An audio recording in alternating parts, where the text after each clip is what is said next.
On va donc parler maintenant des packs. Effectivement, et pas des packs de bière, des packs de hier. Effectivement, le pack, c'est une bonne chose qu'on peut faire et vous allez voir, on va aller voir le gestionnaire de fichiers qui peut vous permettre notamment de supprimer des pistes qui ne servent pas, enfin plutôt des prises qui ne servent pas. Vous avez enregistré des heures de voix, de violon, d'instruments et peut-être vous n'avez pas utilisé tout ce que vous avez enregistré. Donc vous avez un outil dans Live qui vous permet de sélectionner ces choses. Ça veut dire qu'elles ne sont sur aucune piste. Et donc tous ces enregistrements, vous allez pouvoir vous en débarrasser définitivement, donc alléger votre projet. Et surtout, à la fin, vous allez pouvoir créer un pack. Et le pack sera compatible Mac et PC. Et si votre projet fait 10 Go, et ben, le pack en fait ne fera plus que 3 Go à peu près. Donc c'est vraiment idéal pour collaborer, pour archiver, pour tout ça. On va voir ça tout de suite dans Live.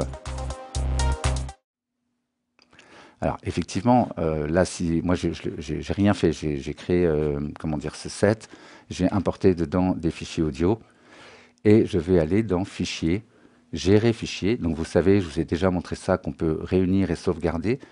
Ne le faites pas systématiquement, c'est valable si on utilise beaucoup de banques sons, beaucoup de boucles et de sons qu'on va télécharger. Peut-être après on va les jeter ou les déplacer, etc.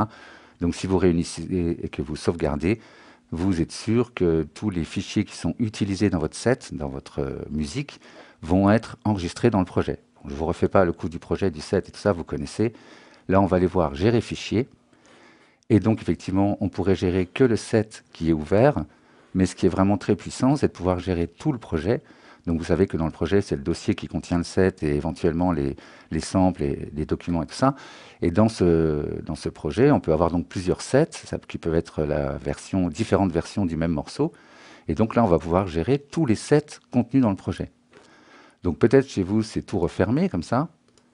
Alors n'hésitez pas à tout ouvrir, comme c'était auparavant. Et effectivement, vous allez voir où est placé votre projet, le contenu du projet, combien de sets il y a dedans, vous pouvez les afficher, etc.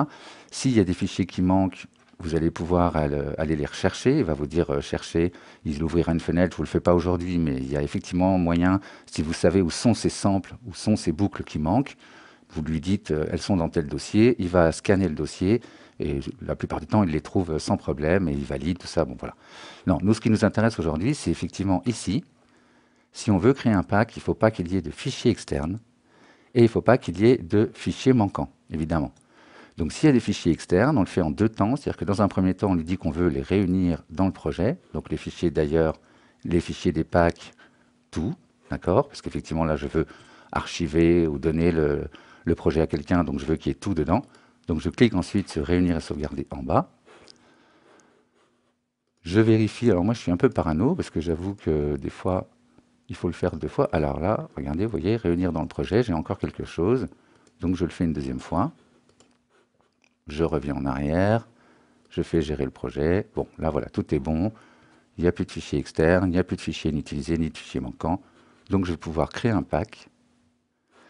Et alors là, attention, quand vous créez un pack, c'est une version zippée, donc je vais le mettre sur le bureau. Le pack a été créé, je peux vous montrer le bureau, tiens, je l'ai ici. Je vais montrer ça. Donc voilà le pack, upgrade, hein, c'est le nom de mon dièse, hashtag 1.alp. Et donc effectivement, ça veut dire Ableton Live Pack. Et donc quand vous allez ouvrir le pack, pas de panique, hein, si vous le donnez à quelqu'un, en fait dans Live il ne va rien se passer, il va juste le dézipper, donc il va vous demander, il va par contre y avoir une fenêtre qui s'ouvre dans Live, où il va vous demander où installer le projet. D'accord? Donc ne faites pas l'erreur qu'on fait souvent au début, c'est-à-dire qu'on clique, on clique, on clique plein de fois sur le pack, on ne comprend pas, et en fait il l'installe plein de fois, avec un petit 1, un petit 2, un petit 3, un petit 4. À chaque fois qu'il l'a installé, il rajoute un chiffre, enfin voilà, il augmente le chiffre. Et donc effectivement, faites attention à ça, hein, quand on ouvre un pack, il n'ouvre rien dans Live, il n'ouvre pas de set dans Live, il va installer le projet avec tous les sets, les fichiers audio et tout ça, et effectivement après on va pouvoir ouvrir le set qui est à l'intérieur du projet qu'il vient de créer. Donc faites attention avec la fenêtre qui s'ouvre, de bien lui dire où l'installer. Voilà, c'est tout pour les packs.